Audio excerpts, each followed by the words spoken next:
au cœur de la société. Et le tabac étant constitué par plusieurs substances, donc chaque substance aura ses effets sur la santé. Si on commence par le système nerveux central, après avoir fumé, la nicotine va entrer directement au niveau du cerveau. Et donc, il y a sensation d'avoir beaucoup d'énergie, donc on est psychostimulé. Mais la sensation ne dure pas trop longtemps. Après quelques heures ou quelques minutes, on se sent trop fatigué, trop irrité, donc déprimé. C'est pourquoi les fumeurs, ils ont toujours tendance à en prendre encore et c'est trop difficile d'arrêter. Et au niveau de l'appareil cardiovasculaire, quand on fume, la nicotine et d'autres substances, je dis souvent la nicotine parce que c'est le plus connu et le plus représenté parmi les produits qu'on trouve dans le tabac.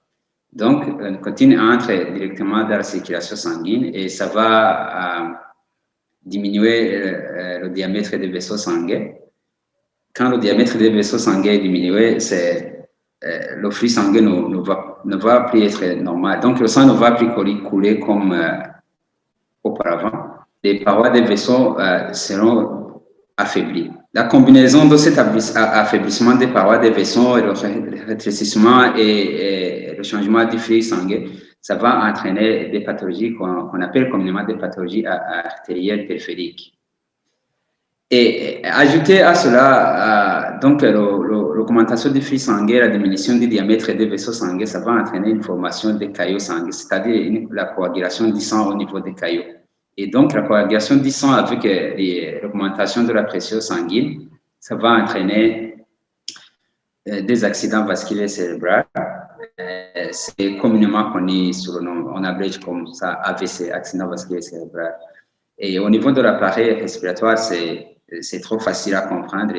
Quand on fume, le fumée va directement au niveau des poumons. Et donc, les poumons sont endommagés. Et il y aura donc un grand risque de développer des infections pulmonaires et à répétition. On va aussi développer d'autres pathologies, que je dis des conditions, donc des conditions chroniques et non réversibles, comme la destruction des sacs aériens au niveau des poumons, ce qu'on appelle emphysème, mais aussi l'inflammation de type respiratoire qu'on appelle des bronches. C'est une inflammation qui est chronique. Mais aussi, on aura d'autres pathologies qu'on appelle communément des pathologies pulmonaires obstructives. Donc, on aura pris des performances physiques, faire des efforts, par exemple, monter des escaliers ou faire des courses de fond ou faire même des travaux qui demandent une endurance respiratoire. Mais aussi, il ne faut pas oublier le cancer des poumons. C'est une pathologie terrible et trop connue et trop mortelle. Au niveau de l'appareil digestif, c'est-à-dire la bouche, la larynx, l'œsophage, l'estomac, le pancréas et les intestins, et chacun de ces organes peut être attaqué par un cancer à cause du tabac. Mais au niveau du pancréas, c'est plus que ça, parce qu'il y a l'hormone, l'insuline, qui est l'hormone qui fait réguler le taux du sucre dans notre corps. Et donc, l'organisme sera résistant à l'insuline à cause du tabac. Mais aussi, donc, quand l'organisme sera résistant à l'insuline, c'est ce qu'on appelle le diabète de type 2. Mais aussi, à cause du tabac, les complications du diabète vont s'accélérer. Donc, on va développer des complications liées au diabète très, très rapidement et précocement par rapport à celui qui ne fume pas. Au niveau des tegments, c'est l'appareil qui combine les cheveux, les ongles et la peau. Et quand on fume, toujours la nicotine entraîne une perte de cheveux sans cause et spontanée. Mais aussi, on va développer la chauve ou des cheveux blancs à un âge qui est relativement trop jeune. Et au niveau des ongles, ce n'est pas épargné parce que le système immunitaire au niveau local, au niveau des ongles, c'est désorganisé. Donc, il n'y aura plus de lutte contre les pathologies au niveau des ongles. Donc, on va développer des infections différentes au niveau des ongles. Au niveau de la peau, de la même chose, à cause des constituants du tabac, le système immunitaire de la peau sera désorganisé et donc il y aura un grand risque de développer des cancers de la peau. Le plus connu, c'est le carcinome squameux.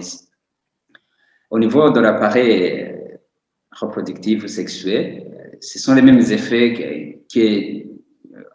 donc on a déjà vu qu'au niveau de l'appareil circulatoire, il y a une diminution du flux sanguin au niveau des vaisseaux et donc les performances sexuelles vont diminuer chez l'homme et chez la femme. Et donc, chez la femme, il n'y aura plus de lubrification au niveau de l'appareil génital. Et donc, les rapports seront très douloureux. Il n'y a pas moyen d'atteindre des orgasmes. Il n'y aura donc, par conséquent, pas plus de désir sexuel.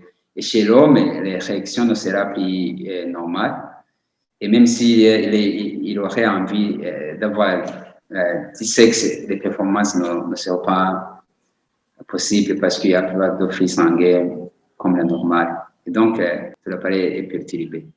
À tout fumeur qui m'entend maintenant, je le conseille de stopper. Et c'est possible de stopper le tabac, mais c'est une implication personnelle. Certes, il peut y avoir une sensation de fatigue ou de certains signes parce qu'il a été longtemps exposé à ces substances qu'on a ajoutées qui ont des effets sur le cerveau.